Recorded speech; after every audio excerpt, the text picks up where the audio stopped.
Olá, estamos mais uma vez aqui no canal Zé Cultura e hoje com uma pessoa mais do que especial, a nossa queridíssima professora Rejane Soares.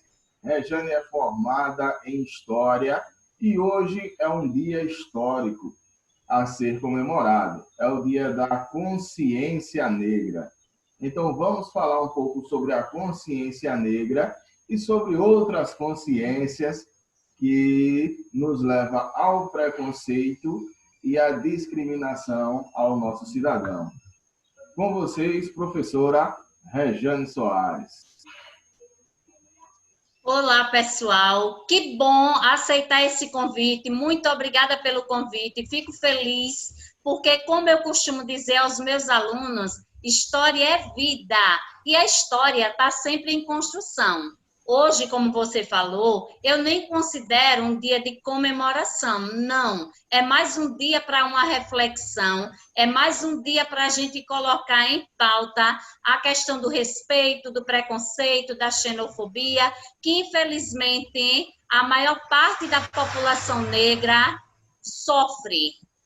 E esse dia de hoje, que faz referência à morte de Zumbi dos Palmares no ano de 1695. E aí eu trago em pauta essa questão de Zumbi, porque para muitos historiadores, Zumbi é considerado até hoje um herói, uma pessoa que lutou pelo fim da escravidão, pela libertação de muitos negros e pela glória, né, de ter libertado, de ter conseguido juntar no maior quilombo que o Brasil já teve, que foi o Quilombo dos Palmares, mais de 20 mil habitantes, entre eles negros, índios, pessoas pobres, pessoas de classe mais baixa. Então, o Quilombo, ele juntava todos os tipos de pessoas. E ali, essas pessoas buscavam ter uma certa liberdade, buscavam ter a liberdade que geralmente não tinham nas fazendas,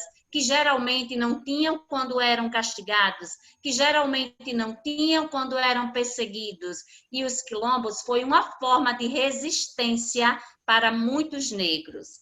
Infelizmente, a gente vê também que alguns historiadores trazem a imagem de Zumbi como uma pessoa que também tinha escravo, como uma pessoa que também praticava os atos que ele mesmo recriminava. Mas hoje eu quero aqui, na presença de vocês, exaltar Zumbi dos Palmares, porque ele foi um negro, ele batalhou, ele lutou, ele conquistou o espaço dele através do que ele acreditava que era melhor para a sociedade negra.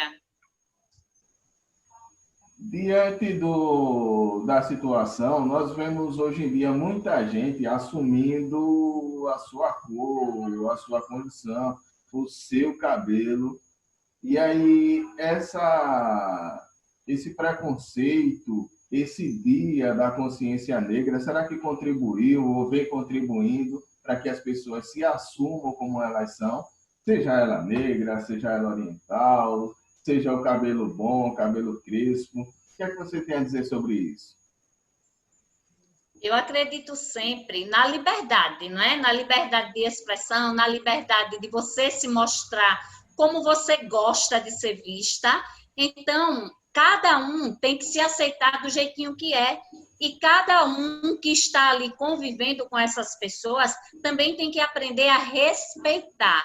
Então, a palavra de ordem, sem dúvida nenhuma, é respeito, e cada um deve respeitar o outro, independente da cor, independente de cabelo, independente da religião, porque a gente ainda vê muito a questão da intolerância religiosa reinando aí.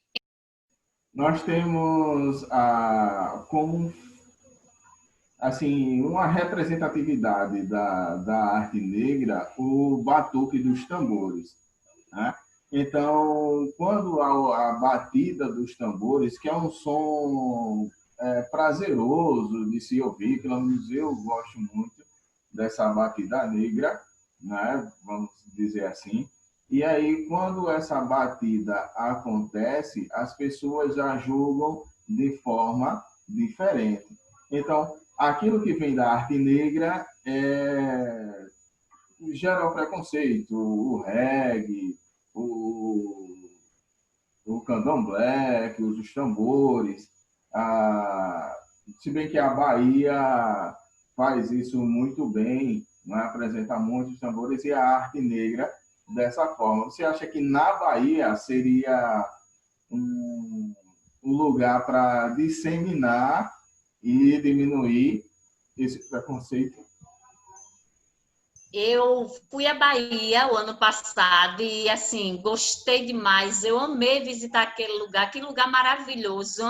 Então, me sinto um pouco baiana, ó, só porque fui uma vez, né? Mas tudo bem, eu vou Mas outras já é isso, vezes. mas é bom. É, eu vou outras vezes. Mas eu vou trazer essa questão para a nossa realidade brasileira. Eu vou trazer para a miscigenação que nós temos no Brasil, não só do batuque, mas também da cor da pele, da vestimenta, da culinária, das cores que os negros eles defendem. Eu vou trazer a capoeira enraizada, inclusive aqui no nosso município, né? Nós temos a capoeira como uma forma de expressão, não é, dos negros, da dança. Eu trago também da Bahia o axé, né, muito presente. Então, o batuque em si, ele vai muito também para a questão da religiosidade, que já sofre esse preconceito, né, que está enraizado nas pessoas desde a época que os negros vieram, principalmente da África, aqui para o continente americano. A gente sabe que a história dos negros não foi uma história bonita de se contar. O sofrimento que eles passavam dos navios negreiros, nas vendas nos mercados públicos, nas fazendas, quando eles eram chicoteados, na vida na senzala, não foi uma vida fácil. Claro que não foi. Mas a gente também pode exaltar esse negro, dizendo que eles trouxeram para a gente uma cultura maravilhosa que influenciou e que influencia ainda hoje toda a sociedade brasileira. E uma coisa que eu também gostaria de destacar é que muitos desses negros que sofreram aqui com a questão da escravidão, lá na África eles eram livres, eles eram reis, eles eram rainhas, eles eram princesas, príncipes e tinham uma vida boa, uma vida de respeito. Infelizmente, quando chegaram aqui no nosso Brasil, principalmente, que o Brasil foi o último país do mundo a libertar os seus escravos, então a gente vê que esse respeito ele foi por água abaixo. E uma coisa que eu também tenho a dizer, muitas leis foram criadas, mas infelizmente foram pouco usadas e assim não tiveram tanto resultado satisfatório como deveriam ter sido, como deveria ser. Na teoria foi lindo, na teoria, a lei do sexagenário. Olha que linda a lei, porém os escravos, a expectativa de vida deles era de 30 anos. Então, servia a lei do sexagenário? Lei do ventre livre. Olha que linda essa lei na teoria, né? Na teoria tudo é lindo, mas na prática, como é que uma criancinha vai sobreviver se não tiver a mãe? A mãe continuava sendo escrava e o filho só ia ser livre a partir dos 18 anos. Então eram leis que trazia uma ideia, porém na prática era totalmente diferente.